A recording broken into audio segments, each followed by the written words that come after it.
Police का जुल्म सहाफ़ियों पर।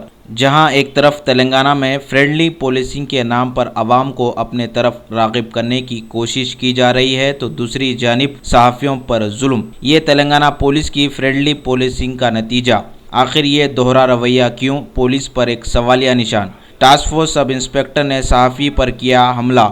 शहर हैदराबाद के नामपल्ली के पास टीचर्स यूनियन के धरने का कवरेज करने के लिए एक खानगी टीवी चैनल के रिपोर्टर वहां पहुंचे और इस बीच टास्क फोर्स पुलिस के सब इंस्पेक्टर तिम्मप्पा ने अपनी हदों को पार करते हुए सहाफ़ी को ज़दकोब किया और गुंडा नासिर की तरह सरेआम पिटाई भी कर दी। इस सहाफ़ी को शदीद ज़दकोब किया गया। टास्क फोर्स पुलिस के सब इंस्पेक्टर तिम्मप्पा शायद गुंडागर्दी पर उतर आए हैं। इस वाक़े के बाद Hyderabad city commissioner of police M Mahender Reddy ने फौरी तौर पर टास्क फोर्स के सब इंस्पेक्टर तिम्मप्पा को हेडक्वार्टर्स मुंतकिल करने के अहकाम जारी कर दिए। मज़ीद तहक़ीक़ात जारी है। Bureau report IND today.com।